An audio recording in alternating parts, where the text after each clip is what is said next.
Assalamualaikum warahmatullahi wabarakatuh. Alhamdulillah wassalatu wassalamu ala rasulillah ba'du. Dalam kesempatan video kali ini saya akan sedikit berbagi dan menjelaskan tentang hal-hal yang mengotori akidah. Perkenalkan sebelumnya, nama saya Imam Qori, A34 PJJPAI Syekh Nurjati Cirebon. Ada beberapa hal yang mengotori akidah atau keimanan kita. Di antaranya adalah syirik.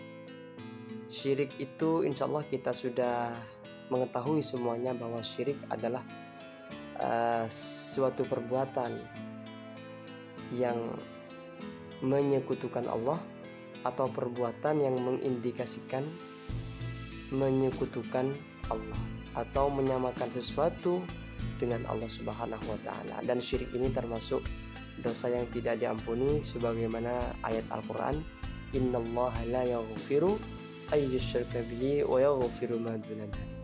Ayat ini menjelaskan tentang bahwa Allah tidak mengampuni dosa syirik dan mengampuni dosa-dosa yang lain. Di antara hal-hal yang termasuk syirik di antaranya adalah berhakim pada takhut. Apa itu maksudnya? Yaitu memutuskan suatu perkara atau sengketa dengan hukum buatan manusia, bukan dengan Al-Quran dan hadis Rasulullah SAW. Ini tentunya hal-hal yang berkaitan dengan akidah terutama ya. Kalau hal-hal yang sifatnya furu'iyah, misalnya yang secara jelas dalam Al-Quran hadis tidak disebutkan, maka kita bisa memutuskannya dengan cara berijtihad namun tidak melanggar aturan agama atau syariat agama yang telah ditentukan oleh Al-Quran dan hadis. Kemudian berikutnya memakai jimat. Ini dulu banyak dipakai ya, tapi sekarang di daerah kami itu sudah hampir tidak ada ya. Jimat ini biasanya dipakai bisa berupa kalung yang dipakai di leher atau tangan atau bahkan diikat pinggang. Itu biasanya jimat ini digunakan untuk meminta perlindungan dari hal-hal yang lain. Itu berarti menyamakan Allah atau menduakan Allah dengan hal-hal yang lain. Kemudian yang ketiga yang juga termasuk syirik adalah minta berkah pada benda mati. Yang dimaksud adalah benda yang digunakan biasanya yang berukuran besar, misalnya batu dan pohon. Hal ini dilakukan dengan memakai sesaji dengan tujuan meminta berkah. Ini dulu saya masih kecil itu di daerah kami banyak yang melakukan hal ini, memberikan sesajen pada batu, menyembah batu dengan tujuan meminta sesuatu atau minta perlindungan dari hal-hal yang kurang baik. Kemudian yang termasuk syirik juga adalah bersumpah dengan selain Allah, seperti dalam hadis Nabi atau hadis yang diriwayatkan oleh Ibnu Umar radhiyallahu anhu. Dan bersumpah dengan selain nama Allah bagi manusia itu hal yang dilarang, bahkan haram. Bagi manusia, kita manusia wajib menggunakan kata lafdzul jalalah atau lafdzul jalalah, wallahi, tallahi, billahi saat kita bersumpah.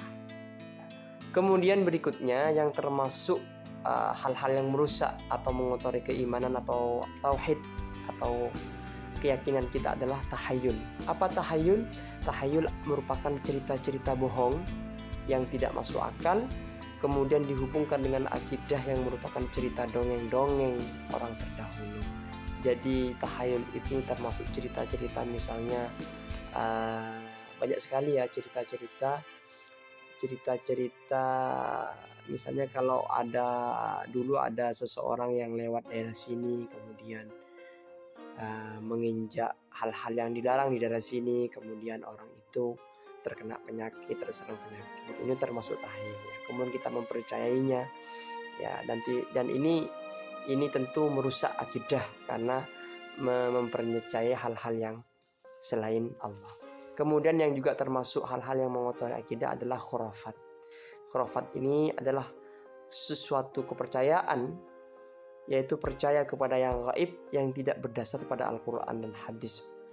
Khurafat ini ada yang berasal dari agama lama dan ada pula dari agama lain, dan ada pula tumbuh di kalangan umat Islam sendiri. Jadi misalnya percaya adanya kekuatan gaib selain Allah, itu juga termasuk pada khurafat ini. Kemudian apa saja hal-hal yang memperkuat keimanan, maka setidaknya untuk memperkuat keimanan kita, untuk menangkal hal-hal yang mengotori keimanan kita, tentu pondasi keimanan kita harus kuat.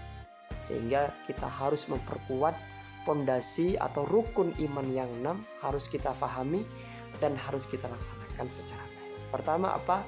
Iman kepada Allah, percaya kepada Allah bahwa Allah adalah satu-satunya Tuhan yang berkuasa akan segala sesuatu. Artinya, kenapa Allah tidak terlihat misalnya, maka itu setidaknya itu bisa memperkuat keimanan. Kalau Allah terlihat, tentu banyak hal atau banyak benda lain yang akan berusaha untuk menyerupai Allah, dan ini tentu akan menguatkan keimanan kita.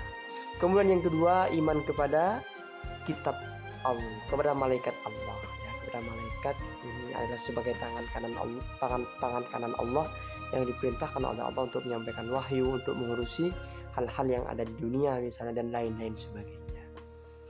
Kemudian yang ketiga adalah percaya kepada kitab Allah. Setidaknya ada 4 kitab yang wajib kita ketahui, yaitu kitab Taurat, Injil, Zabur. Kemudian Taurat, Injil, Zabur, dan Al-Quran. Kemudian juga kita harus memperkuat fondasi keimanan kepercayaan kita kepada para nabi. Setidaknya ada 25 nabi yang wajib kita ketahui dan wajib kita hafal dengan sebaik-baiknya. Karena apa? Karena para nabi adalah umat terdahulu yang menjadi pelajaran penting bagi umat saat ini. Kemudian berikutnya kita juga harus memperkuat fondasi keimanan kita kepada hari akhir, hari kiamat. Apalagi hari akhir ini tentu diceritakan dalam Al-Quran dan hadis, ya, tentu kita harus percaya sebaik-baiknya. Kemudian yang keenam adalah kita harus beriman kepada adanya qada dan qadar Allah, bahwa sesuatu yang baik ataupun yang jelek yang saat ini terjadi itu sudah termaktub di Lauhul Mahfud dan sudah menjadi takdir atau ketentuannya Allah, menjadi hukum alam Allah yang pasti terjadi kepada kita semuanya. Mudah-mudahan bermanfaat. Terima kasih. Assalamualaikum warahmatullahi wabarakatuh.